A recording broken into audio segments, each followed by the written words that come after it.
Yo, what's going on, guys? Welcome back to a brand new video. Thank you guys so much for tuning in. I really do appreciate it. And it has finally happened. And the reason why I'm saying it has finally happened because I feel like there's been so much speculation, so many rumors the last few years about this player being traded. And he's finally been traded. He said he was committed to Washington. My kids go to school here. He signed this ginormous contract, no trade clause, the only no trade clause in the NBA. And I know about those damn contracts because Carmelo Anthony had a no trade clause, and I'm a New York Knicks fan.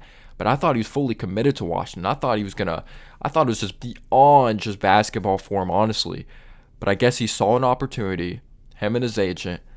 You have an opportunity to go play with Devin Booker and Kevin Durant. Go try to hold up that Larry O'Brien trophy. Bradley Beal is heading over to the Phoenix Suns. Obviously, when it comes to roster construction, the Suns still have more things to do if they want a chance to hold up that Larry O'Brien trophy. But the Suns are going all in. They're like, we have KD, we have Devin Booker in his prime, we have to take advantage of it. And I do think they might have another move coming. But my initial reaction, I wasn't really crazily surprised because we knew there was reports coming out that the Heat are interested in Bradley Beal, the Phoenix Suns were interested in Bradley Beal, and I now think the Miami Heat, they're really going after Damian Lillard now. They're going full in, they're swinging for the fences, they're going to get Damian Lillard. But before I get into the whole Phoenix Suns side of things, because a lot of people are thinking potential Larry O'Brien trophy, some people are thinking still not enough. Like, we don't know what this team's going to be. They have a brand new coach of Frank Vogel. We saw the talent they had last year. They had Chris Paul, they had Devin Booker, they had Kevin Durant, but they got embarrassed again in the semifinals. They got embarrassed again. They got killed by the Denver Nuggets. And a couple years before that, taking on the Dallas Mavericks, or the year before that, taking on the Mavericks, semifinals, they just get absolutely destroyed. So they're thinking, we need a culture change, or maybe not a culture change like the culture was bad, but clearly something's not going right. We don't have a coach that's really constantly motivating these guys in the big game. Monty Williams, you're fired, who's obviously the brand new head coach of the Pistons, doing an absolute bag on him, and I thought that was awesome that they're paying for his wife's treatment. Prayers to his wife. I hope she pulls through. So Monty Williams seems like a great dude, and I honestly thought he was a good coach. But you just can't have that happen. Game 6 in Denver, you got killed like that and just like absolutely embarrassed. Game 7 versus Dallas, they don't even show up. They play awful basketball in those big time games. Obviously, they went to the finals before that and lost to the Milwaukee Bucks in a tough one that they were up in that series, and then the Bucks win a few in a row and win that Larry O'Brien trophy. So they're like, we're hiring Frank Vogel. You help the Lakers hold up the Larry O'Brien trophy in the bubble. He's kind of more of a defensive-minded, kind of a well-balanced coach. Some inconsistencies on offense at times, but I know him back from his Pacers days as well. So they're like, let's see how this goes with Frank Vogel. But now, let's take a look at the lens of Chris Paul. So Chris Paul is a part of this deal. We're going to be getting into the details. Chris Paul's been traded to the Wizards. All respect to the Wizards. They have been a poorly run organization for a very long time. There's been so many inconsistencies. Obviously, they had that tough first-round matchup versus the Bulls when they had Michael Jordan that they fell short, when they had Chris Webber, when they had Strickland, they had a trade to get him. But there just has been no overall consistency with Washington since they were the Bullets, since obviously they're the Wizards now. They changed the name because it was too violent. But Chris Paul and the Wizards, that makes no sense for the point of his career. They're not contenders. If anything, I think they're blowing it up. They may look to waive Chris Paul, and Chris Paul may demand a trade to a more competitive team. But I thought his biggest shot of winning was probably when they went to the finals, or you could say last year when they got Kevin Durant, they traded for him. Suns went all in. Would you look to retire for Chris Paul? I feel like it's kind of done. It's kind of over. He's not a bad player, but it's like situational-wise, not in a great spot right now. I would look to retire personally, or just try to get to another contender. Will he accept a backup role somewhere? Is that in his future plans? Maybe he's going to start looking elsewhere at a different type of role. But the Wizards are definitely looking to blow it up, and I think that's perfect because I thought they were really in the middle of the pack. And I know a lot of people are bashing that. They didn't get a lot in this trade. They didn't get first-round draft picks or guaranteed first-round draft picks. They got pick swaps. But it's because Beal's no-trade clause. It's hard to get value when that no-trade clause is there. When you're on this ginormous contract, he is in his prime. It's just that this Wizards team wasn't consistently constructed with the right players. I like Porzingis, I like Kuzma, but obviously they weren't there. Like, this was weird because in 2017, 2018, that's when John Wall started getting hurt, and he wasn't playing a lot of games. Then it became Beal's team because it was initially John Wall's team, but the team wasn't really constructed that well. But we have seen that Beal can be a dog when he had that 38-point game in Game 7 they lost in the second round of the playoffs that he put the Wizards on his back. So he is a bucket getter. He's an absolute baller. We know he's one of the best scorers in this league. But due to his contract, due to the no-trade clause, the Wizards weren't going to get a ton back, which I guarantee is frustrating for some Wizards fans. But looking at the full deal here, Suns are expected to send Chris Paul, Landry Shamet, solid shooter of the basketball. Honestly thought he's going to be a better shooter than he has been coming out of Wichita State. I thought he was going to be more automatic. But again, Suns are expected to send Chris Paul, Landry Shamet, multiple second-round picks, and pick swaps to the Wizards. Sources tell ESPN. Phoenix has no available first-rounders to include in the trade, obviously. Beal's no-trade calls, limited Wizards marketplace deal could take a few days to be finalized. So some people may not know about these pick swaps. If you guys are wondering what a pick swap is, by the way, there's no year here for the pick swaps. He didn't say if these pick swaps are like, because he said they sent multiple pick swaps or just and pick swaps. So we don't know if they're like way down the road, like 2026. For example, a pick swap is, so the Wizards they have the rights to these pick swaps. So the Phoenix Suns sent a few to the Washington Wizards. So let's say it's a 2026 draft. And let's say a shocker goes on to happen. The Phoenix Suns are a mess. Kevin Durant might be retired in 2026. The team's just a total mess. And Bradley Beal, he's getting up there in age, and they're just not a very well-constructed team. And let's say they're supposed to get the 8th overall pick down the road in 2026, because obviously they don't have first-rounders like this year. So let's say in 2026 they're supposed to have the 7th overall pick. But it's a shock that, the Phoenix Suns are supposed to have this 7th overall pick, but the Wizards, they just build this winning culture out of nowhere. They have the 18th pick. But the Wizards, because they have the right to those picks, they could swap the picks, and they can end up with the 7th overall pick, and the Suns end up with the 18th pick. But it's really, really rare when it goes on to be high value, where there is a big-time jump like that when that goes on to happen. It is kind of rare when that happens. So we don't know the details of the years. So there's no guarantee first round picks or high picks, multiple second rounders. Shamet's a solid shooter, but he's probably not going to be there long term. But you could always have shooters, but they have Kispert over there.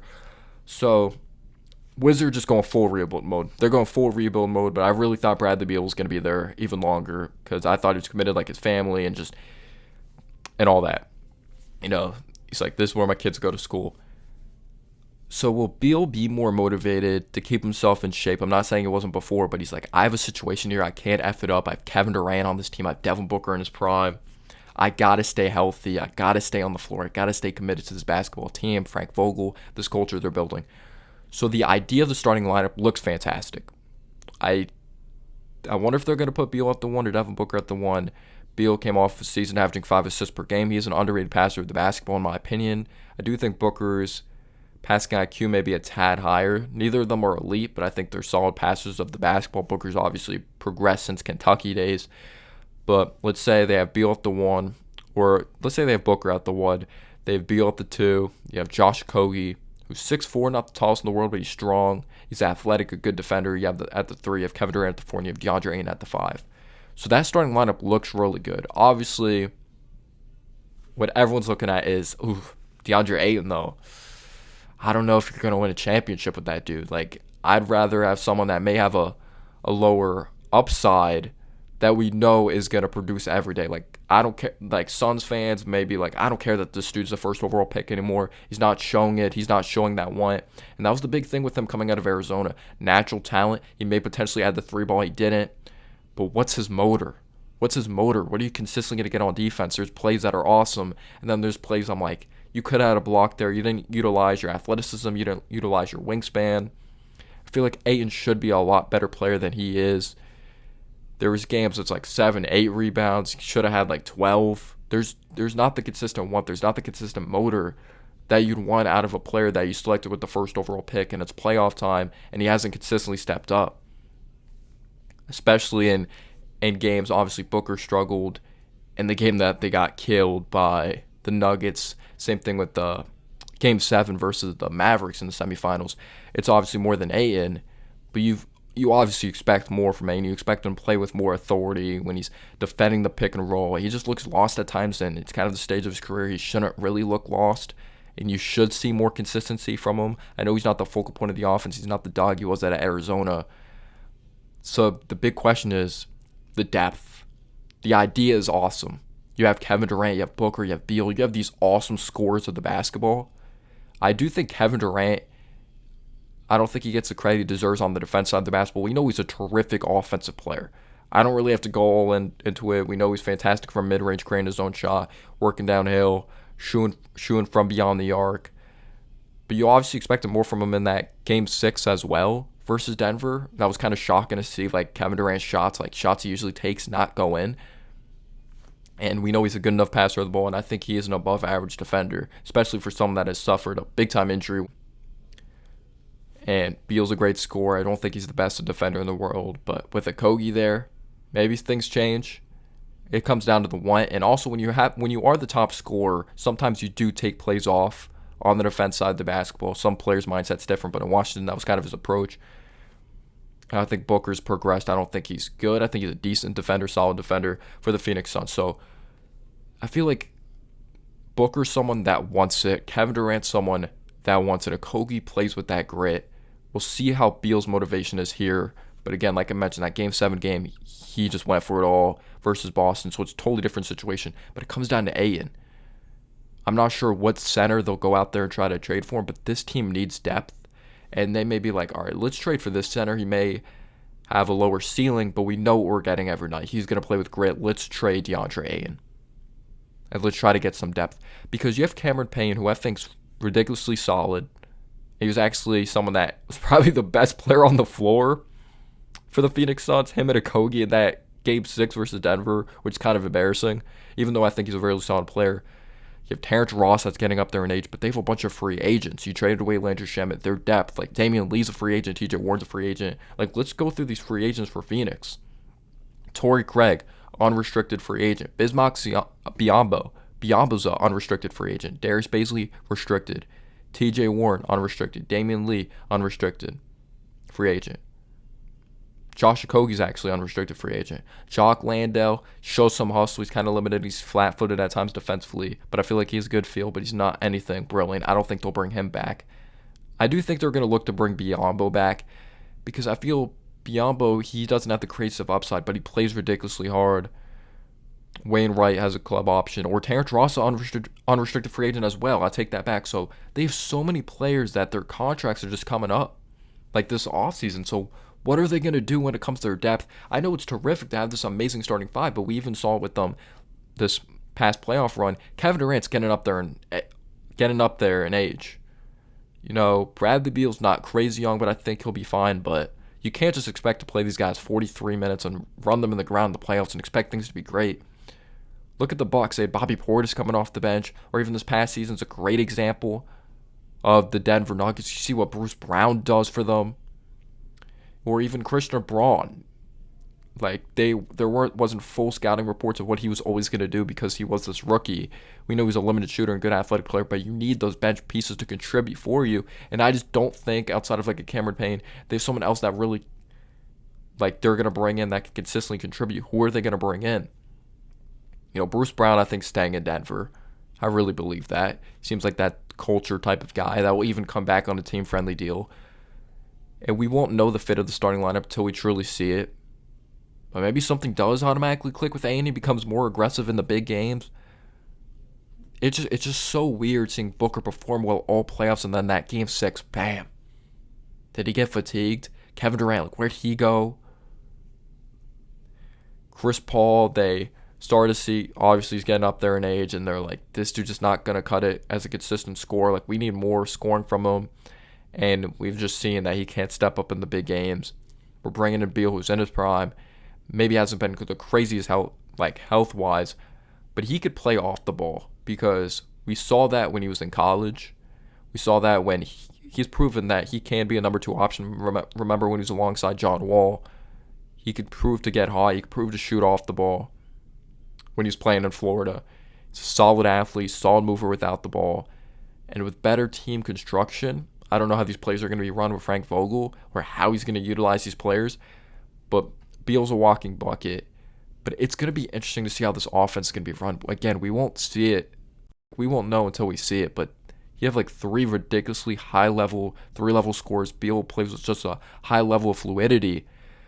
But I'm really scared of calling this team a contender. Like, their starting lineup is probably going to be awesome. Like, I actually think they're going to figure it out chemistry-wise. Bradley Beal has shown that he can play off the ball in Washington when John Wall wasn't this fantastic shooter. When he was playing for Washington, or just regardless throughout his career, we knew he had the speed to work downhill, the mid-range, good passer of the basketball, good athlete, and it even showed that back at Florida as well, that he has shown that he can play off the ball and come off of screens. We'll see what type of offense that Frank Vogel goes on to run.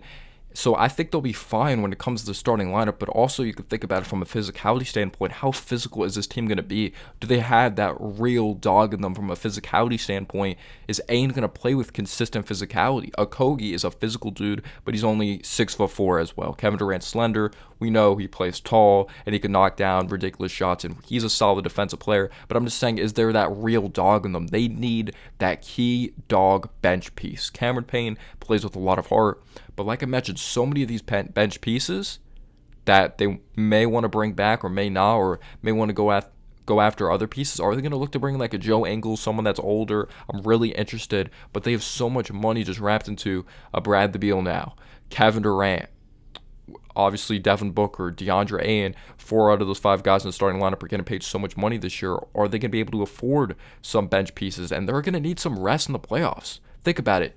They're probably going to have to play a good chunk. I don't think their depth's not good enough to the point that it's going to be like maintenance with like Kawhi Leonard, that you could rest a bunch of guys and their bench is going to be able to step up for them. No, they're probably going to have to play a decent amount of games on a good amount of minutes in order to be that high seed and have that good cushion to have that home court advantage if they want to be in that position in the playoffs. And they're just going to be even more fatigued in the playoffs. And you're going to need guys to step in when they're on the bench, and can they still play at a serviceable level? Wow, Kevin Durant's getting some rest. Obviously, you're probably still going to have Booker out there, and they're going to find ways with lineups, but you need that big-time pop player coming off the bench, and that just really worries me. You got to have depth if you want to win a championship. We've seen role players step up, not just the big-time superstars, but maybe I'm wrong. But let me know down below your thoughts on this Wizards and Suns trade, big blockbuster deal, or kind of a blockbuster. Obviously, you have Bradley Beal, but not like if there's a ton of first-round draft picks because of the contracts or the big-time contract. But let me just go through these contracts with you for these Phoenix Suns players. So you have this upcoming season, Bradley Beal is going to be making $46 million. Devin Booker is going to be making $36 million. And then you take a look at DeAndre Ayton's contract coming up here for the Phoenix Suns. He's going to be making $32 million. And then if I search Kevin Durant, because for some reason I thought I searched it, but then I ended up looking at something different. Don't worry, it wasn't dirty. He's going to be making $46 million this upcoming season. So is this their ceiling? Like, if they don't win it this year, they're done? Starting lineup looks awesome. It looks brilliant. You have awesome scorers. You have underrated passers, but you don't have a true great passer, in my opinion, in that starting lineup. Maybe I am critiquing some things or nitpicking some things, but I want a little more physicality. I want a little more want from a DeAndre Ayton, and they need some bench pieces. Are they going to bring back Warren? Who do you think they're going to bring back? Kogi? Let me know down below your thoughts. Peace out, y'all.